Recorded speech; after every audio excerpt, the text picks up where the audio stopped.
everyone, welcome to Goddess Gardens. I'm Jackie Wright, and today I'd like to tell you a little bit about when I first started online dating. Forget the profile, we've done the profile, we've done the pictures, we've done the messaging back if you want to, and if you don't want to, that's perfectly fine. But this is about a couple of dates I actually went on when I first started.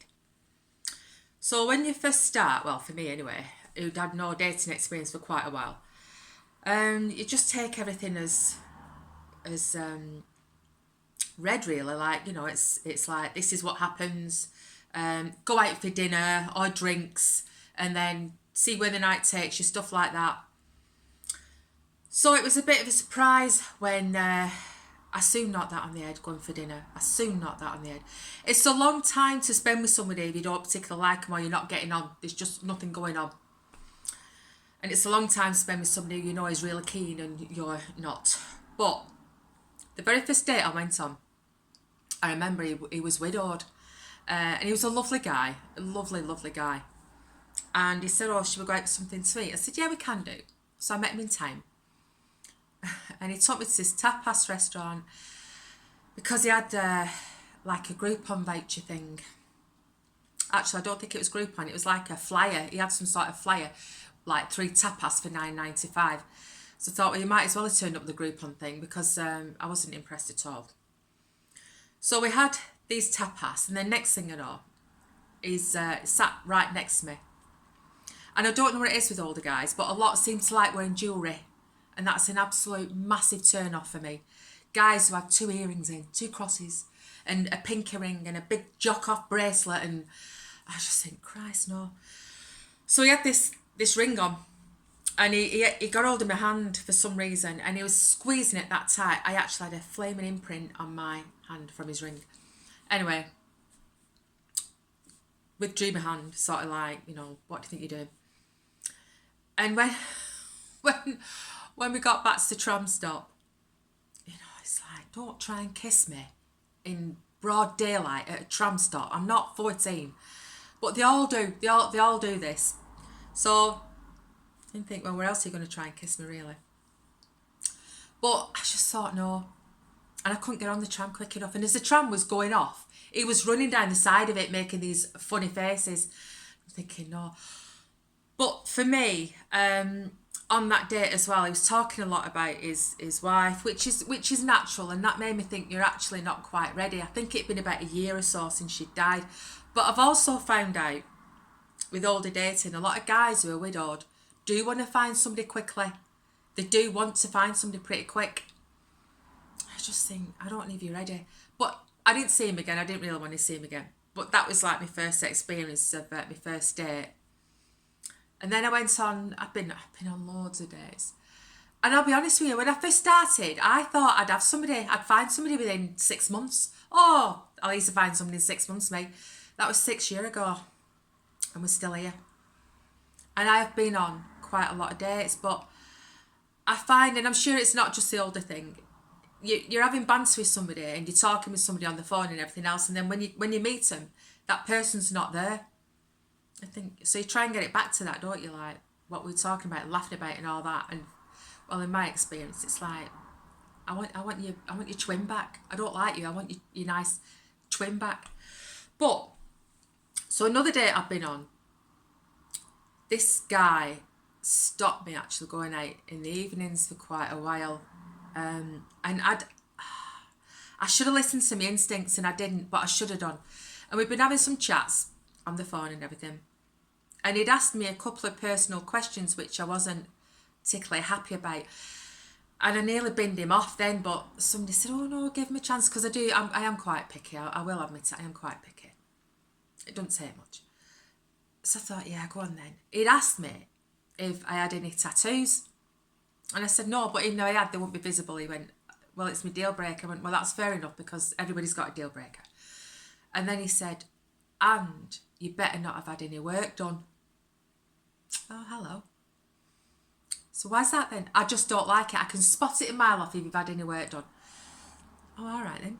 I'm thinking, I think you've got some sort of weird idea about women here. Anyway, I went and met him at this bar. And he was telling me his life story for about half an hour. And then he asked, said, oh, do you want to share some of yours? And as soon as I started talking, he leaned forward and he went, how do you think the date's going? Are you all right? Are you relaxed? How do you think it's going? I thought, well, that shut me up. Yeah, fine. Well, you don't look relaxed to me. No, I'm fine. So a couple of drinks in, I thought, I'm getting a weird vibe off this guy. So I said, I'm going to get back. I made some excuse. I had to be up at 3 o'clock in the morning, something stupid. So he said, oh, what? I thought we could do this, something. I said, I know. I said, but, we've had a couple of drinks. So he said, all right, then we'll walk back to tram stop.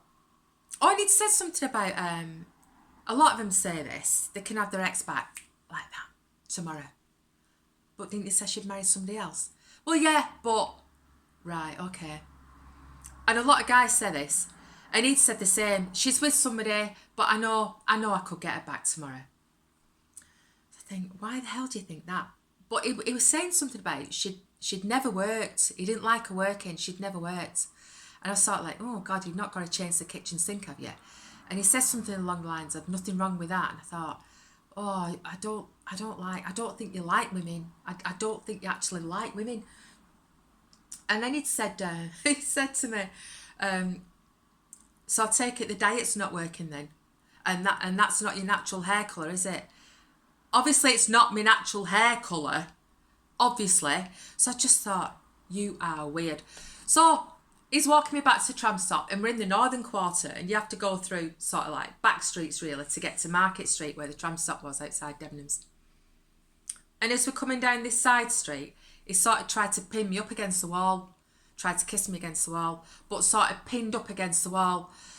I said, what are you doing? Oh, a bit shy, are we? And this happened about 3 times. And in the end, I thought, I'm going to have to do some damage here. But by that time, we're actually nearly on the street. So I thought, if I shout for somebody to hear me. So I said, no, I'm not shy. I said, I just keep off me. So I didn't hear from him. But also, what he'd said was, he'd asked me for my second name, and like an idiot, I'd give it him. And he said he'd Googled me. I said, why the hell do you do that? Oh, I Google all my dates. So I messaged him after our date with some really plausible reason as to why I should have his second name. And I found him on Facebook, and I blocked him before he could find me and follow me. No, I didn't see him again. But he put me off for a long time about meeting in the evening, like even for drinks. And that's how I started to go on coffee dates. And for me, it's like, it's not really a date for me. An hour, I give it an hour tops, always an hour. Unless, of course, I'm enjoying myself, and then we might go for a drink. And that's it. I think from that, you can decide if you like somebody and you want to see them again, like on a proper date, like drinks and dinner. But coffee's fine, because you can usually tell, like, in the first 15, 20 minutes if this is going anywhere, or if there's any attraction, or you actually like each other or whatever. But I also find that guys like to talk about themselves a lot. And I've come off from seeing somebody, and it's like, I've not said a word. I've not said 2 words. You couldn't tell anybody anything about me. But I went on this date once, and we'd met at the Lowry Outlet Centre, and he lived in Ashton. And we'd had some chats on the phone. And then I met him at this Costa. And he was actually better looking than his photos, and he was dressed all right. And I thought, oh God, this is, I'm looking forward to this. From the minute he walked in, he just whinged about where we were, whinged about the price of coffee, whinged about the parking. And I said, I did say I'd come and sort of meet you, sort of halfway, or even go to Ashton, I don't mind. No, it's fine. Whinged about everything, whinged about his kids, who he never even sees anymore. Obviously whinged about the ex. He always whinged about the ex. Whinged about Christmas Day. And I came out of that day. In fact, I think I cut it short after 45 minutes. I came out of that day. I was that depressed. I had to go to Marks and Spencer's and buy a new top. I'm not even joking. I felt like slitting my wrist when I come out of that. But I thought, where was the guy we're talking to, who we're having a laugh with? Where was he? No, he was just... He lived on a street where at one end there was a pub, And at the other end was a corner shop. And he said, that's all I need. I never, ever go to Manchester at all for anything. I've not been to Manchester for over 15 years because there's absolutely no need. And I thought, yeah. And he's not on his own, you know. He's not on his own. So I've been on dates where they've never shut up. I've been on dates where they just show me pictures of grandkids. Exes, they show me pictures of exes. It's like, what are you doing? Yeah, and I've been on dates with lovely guys who've been married for like over 30 years, and for some reason it's ended, and they're just lost. They're just absolutely lost. They just want somebody who to come home to. And I just feel so sorry for him. But I just think, I don't feel that sorry for you. But I'm sure some women might feel like that as well. I don't. But I just think people want to find somebody for different reasons, don't they? And I'm getting to the age, obviously, where it's going to be like a companion, where I'm going to wheel somebody out twice a year when I need a +1 to just go to events with. Not to go on holiday with. I don't need anybody to go on holiday with. But you do see that in men's profiles. Meal companion and holiday companion. Because they don't want to eat on their own. They don't want to go on holiday on their own. And I think, right, well, I don't want that. I don't want somebody full time. I don't think I want to live with somebody. I think I want somebody who's just part time, really. But I don't want just a companion. So the search goes on, and at the minute I'm chatting with somebody who seems really nice, and he's seems to have a bit about him. But I'm going to Alicante next week for a few days, so we're going to have to put this on hold till I get back. And hopefully he's still going to be around, because you know what it's like. Chances are, you don't meet somebody in the first few days, chances are you won't meet them, and by that time they've found somebody else, or you're moving on to somebody else. So that's the difficulty. Because online dating, it's I find it's changed tremendously from when I started about 6 years ago. There's so many different apps now, and there's too much choice. And I think actually online dating and all these apps has killed it. Absolutely killed dating. Absolutely killed it. So if you don't meet somebody pretty quick, you'll never meet them, because you'll just make excuses, or they will, because you're too busy chatting with somebody else.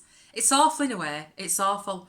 And people say, well, try and meet somebody in real life. I think, I'm trying, love. I'm in a bus stop to think I can stand that, where there's a guy stood there.